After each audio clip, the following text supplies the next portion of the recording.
Hey guys, Mike from Aftermarket Assassins here. We're going to show you how to install a Powervision CX on your Razor, how to flash with it, and a few other things that you need to know. First off, we need to install it, the actual harness.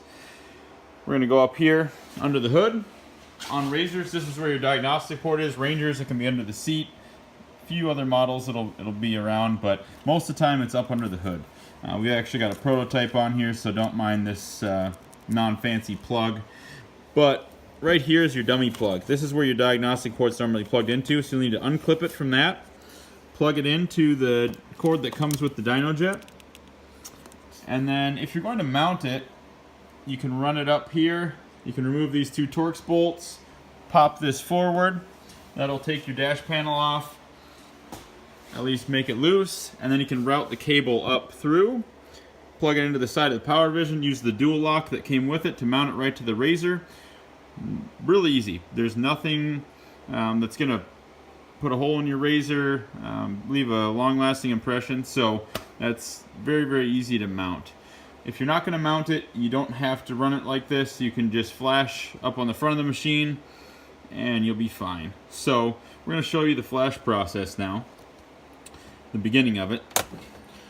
So you're going to turn the key on, turn it all the way on. If you have a two-position key, make sure it's all the way on. So it's going to search for files right now, and a little tune wizard's going to happen.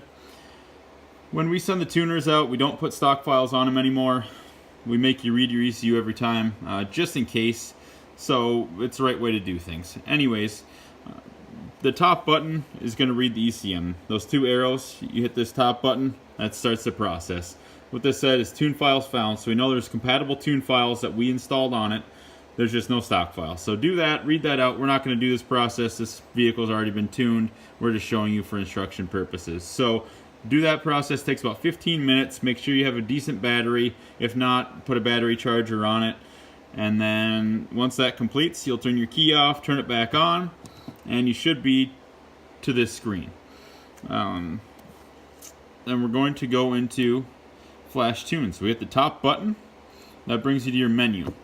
Top button's always menu. Middle button is data logging. See recording right there. Done recording, push it again. Bottom button is gauge toggle. So we can toggle different screens. Those are different for whatever model you have, turbo versus naturally aspirated basically. So top button again, Flash Tune. And this is going to show us all of our compatible files on the device. Whatever levels you ordered from us will be on here. And we label them. You can see LEV1, obviously level 1. And if you need more of a description, you push a center button. You always have to push the center button no matter what to flash tune. So that's selecting the tune. Now it's going to give us a description on that, so we can further read into it, see what's going on with the tune. You can see this is a level 1 tune, 91 octane, and it tells us a brief description on what's going on. Then to flash, you hit the top button, check mark. Again, I'm not going to flash this one. This Powervision actually isn't paired to this one. We're just showing you for instruction purposes, but you hit that, that'd start the flash process right away. Again, make sure your battery's charged up. It takes about 5 minutes to tune this one. Doesn't take very long at all. Once it's done, it'll tell you to turn the key off and then back on again. Once that's complete, the tune is in your ECM. You can disconnect everything if you want, or you can mount this as a gauge like we said. One thing we want to note, so if you pull up this screen, we're going to go back and start from the beginning again. So menu, top button, Flash Tune, push the middle button to select that. If you pull the screen up after the ECM read is complete, and it only shows you a .stk file, which is a stock file. Any .djt file is a tune file. So if it just shows a .stk file, you don't have any compatible files on the tuner. If that's the case, you need to send us that stock file. So you need to plug this into your laptop with the USB cable and attach the file, the stock one. If there's a bunch of files on it, no problem, just attach them all. Or any .stk file on the tuner is actually what you want to send us. And then we can actually build your tune file. We have a really good database of files, but sometimes we don't get them all. So we basically put a bunch of different files on the tuner, and when you turn your key on, the Powervision communicates with the ECM, and it will only show you tunes that are compatible with that. That's a really good safety feature. A lot of ECU flashes, a lot of other tuners do not do that. They'll just shove any file in, even if it's not the exact compatibility one, which will usually work fine, but This one ensures you're getting the correct file. Everything is perfectly lined up, you know, versus a high lifter versus a regular. You know, we have gearing differences. We have a lot of little differences in there that you don't want to flash with the wrong file. It just messes things up a little bit. Might not even be something that you notice, but it's something that's not perfect. So this makes sure it's perfect. If you have a ton of files right here, it just shows a pile of them. There's 2 level 3s, there's 3 of this.